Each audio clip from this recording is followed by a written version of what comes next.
PR পদ্ধতিতে নির্বাচন হোক কি না হোক এটা আমার কাছে মূল বিষয় নয়, কিন্তু পিআর পদ্ধতির দাবি নিয়ে বাজারে জামাত এসেছে এবং তার সাথে অনেক ইসলামী দলও আছে, অন্যান্য অনেক দলও পিআর পদ্ধতির নির্বাচন চেয়েছে।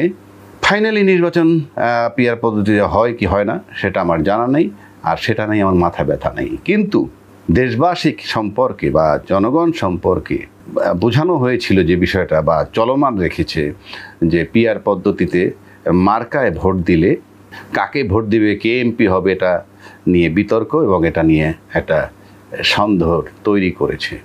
কিন্তু আজকে আমি প্রমাণ করতে চাই যে বাংলাদেশের লোক 1 নম্বরে পিআর পদ্ধতি বোঝে, নাম্বার 2 তারা পিআর পদ্ধতি ফলো করে আসছে ওই অর্থে যে তারা মার্কা ছাড়া কাউকে ভোট দেয় না। দিস ইজ মাই চ্যালেঞ্জ যে আপনার দলের যারা সম্পৃক্ত তারা মার্কা ছাড়া ভোট দেয় না, এবং যেহেতু মার্কা ছাড়া ভোট দেয় না সেটাই পিআর পদ্ধতি।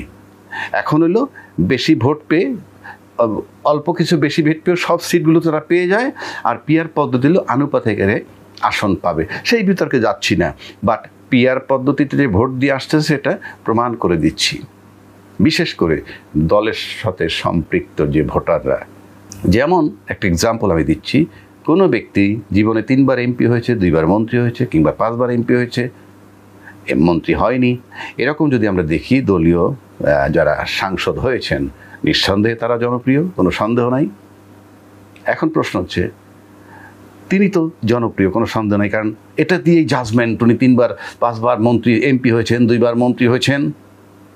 কিন্তু একটা বার তাকে আল্লাহর ওয়াস্তে ওই জনপ্রিয় ব্যক্তি যিনি 3 বার 4 বার এমপি হয়েছেন, 2 বার মন্ত্রী হয়েছেন, তাকে দলবিহীন একবার নির্বাচন করতে দেন তো।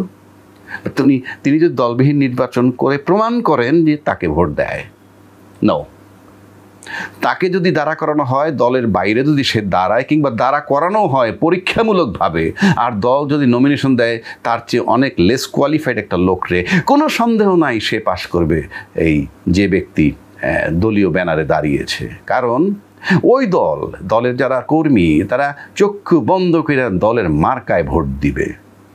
তারা কারণ প্রত্যেকটা দলের সাথে সম্পৃক্ত ভোটার বা জনগণ যাই বলি না কেন, তারা দলের ব্যাপারে জাস্ট ব্লাইন্ড, কিচ্ছু নাই।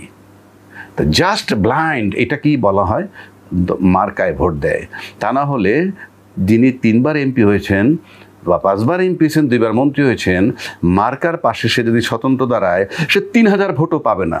যারা গলা উঁচু করে বলে, তিরস্কার দেয় অনেকে, যে অনেকে দলের প্রধান আছেন মেম্বারিতে পাশ করবেন না। আরে 3 বার এমপি, 5 বার এমপি হওয়ার 2 বার মন্ত্রী হয়েছেন, সেও যদি দলের বাইরে দাঁড়ান মেম্বার হওয়ার ভোট আপনি পাবেন না।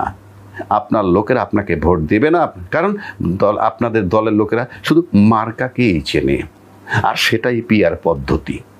তাহলে মার্কা এখানে ফ্যাক্টর, ব্যক্তি কোনো ফ্যাক্টর না দলীয় রাজনীতিতে 53 বছরের দেখা অভিজ্ঞতা থেকে। এটাই পিআর পদ্ধতি, যে দল থেকে যে দাঁড়ায় তাকে ভোট দেয়। আবার আরেকটা এক্সাম্পল দেই, ধরা যাক 3টা দলের 3 জন প্রার্থী দাঁড়িয়েছে, 3 জনই এমপি প্রার্থী, 3 জনই এমপি প্রার্থী দাঁড়িয়েছে, 3 দল থেকে 3 জন। দেখা গেল XYZ 3টা পার্টি, ওয়াই যদি দেখে যে এক্স দলের যে প্রার্থী সে সবচেয়ে উপযুক্ত ক্যান্ডিডেট যদি সে অন্য দলের, জেডও যদি দেখে বিবেচনায় নিয়ে যে এক্স যে দল থেকে দাঁড়িয়েছে সে সবচেয়ে ভালো যোগ্য ক্যান্ডিডেট, কিন্তু এই এক্স দল থেকে যার দাঁড়িয়েছে তাকে কি ওয়াই এবং জেড দলের যারা দলীয় কর্মী, দলীয় ভোটার, তারা কি আদৌ এক্সরে ভোট দিবে? নো, জাস্ট ব্লাইন্ড, অন্ধ এবং অন্ধ মার্কা ছাড়া কিছুই বোঝে না। এদের কাছে কোনো রাজনীতিই নাই, এরা রাজনীতি নিয়ে ভাবেও না, চক্ষু বন্ধ করে যার যার মার্কাকে ভোট দিবে, ফারুক জিতুক যাই হোক। এটাই পিআর পদ্ধতি। এখন আসেন, পিআর পদ্ধতি বলেন আর নন পিআর পদ্ধতি বলেন। যখন নন পিআর পদ্ধতি, যে পিআর পদ্ধতি ছাড়াও যদি নির্বাচন হয়, দলীয় ভোট দলে দিবে। ফ্যাক্টর হচ্ছে যারা দলবিহীন ভোটার, এই দলবিহীন ভোটার যেদিকে যাবে সেদিকেই পাল্লা ঘুরে যায়, সেদিকেই বিজয় লাভ করে। সুতরাং পিআর পদ্ধতি বলেন আর নন পিআর পদ্ধতি বলেন, ফ্যাক্টর হলো যারা দলের সাথে সম্পৃক্ত না সেই ভোটাররা। এবং আজকের যে পরিস্থিতি, নিশ্চিত করে বলতে পারি যে পিআর পদ্ধতির ভোট যদি আসে তাহলে ওই যারা ভোটার, যারা দলের সাথে সম্পৃক্ত না, তারা হয়ে যাবে ফ্যাক্টর। শর্ত, যদি ভোটে কোনো কারচুপি করতে না পারে, ভোট যদি ডাকাতি করতে না পারে, তাহলে এমনও হতে পারে পিআর পদ্ধতি ছাড়াও যদি ভোট হয়, আজকে সামনের যে ভোটটা হবে, 100% যদি প্রোটেকশন দেয়া যায়, তাহলে যারা অহংকারী, গর্ববোধকারী কিংবা বিরাট দল মনে করেন, তাদের কিন্তু জন্য চিন্তার বিষয় থাকবে। কারণ জনগণ জুলাইয়ের চেতনা ধারণ যারা করে, দলবিহীন যারা ভোটার, তারা জুলাই চেতনা ধারণ করে। আর দলের যারা, তাদের জুলাইয়ের চেতনা, জুলাইয়ের পক্ষে বিপক্ষে কোনো ইস্যুই না, তারা ভোট শুধু তার দলকেই দিবে। এটা ওই মুক্তিযোদ্ধার পক্ষের শক্তি বলে কথা বলুক, জুলাই চেতনা বিরোধী বলে কথা বলুক, কিংবা মুক্তিযোদ্ধার বিরুদ্ধের শক্তি বলে কথা বলুক, আর জুলাই চেতনার পক্ষে বলে কথা বলুক, দলীয় ভোট দলই পাবে। কারণ দল মার্কাকে ভোট দেয় দলের ভোটাররা। আবারও বলছি, দলের ভোটাররা কোনো ব্যক্তিগত চয়েস নাই। তাহলে যিনি 3 বার এমপি 2 বার মন্ত্রী হয়েছেন, তাকে বাংলাদেশে কেউ ফেল করাইতে পারতো না। সে যদি দলের বাইরেও দাঁড়াইতো, তাহলে ওই দলের লোকেরা যোগ্য লোকরে ভোট দিত। কাজেটা একটা ভুয়া তথ্য বাংলাদেশে 53 বছর ধরে চলে আসছে। বাংলাদেশের রাজনীতিতে দলের বাইরে অনেক জ্ঞানী, অনেক শিক্ষিত, এই ডক্টরেট ডিগ্রি নিয়ে অনেক জ্ঞানী দলের বাইরে যেতে পারে নাই, অন্ধ। আজকে চিন্তা করতে হবে পুরা দেশ জাতিকে।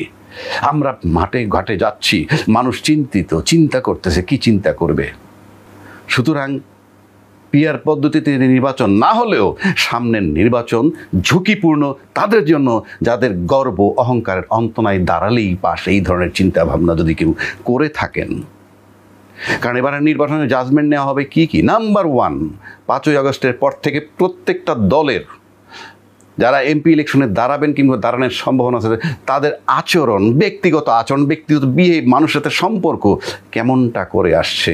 2, বিবেচনায় নিবে জুলাই চেতনা বিরোধী, যদি মানে জুলাই চেতনার পক্ষে যদি না থাকেন তারা, এবং ভোটারদের কাছে যদি মনে হয় যে না, জুলাই চেতনা বিরোধী শক্তি যাদেরকে বিবেচনায় নিবে, তারা কিন্তু ভোট পাবে না। কোনটা পাবে না?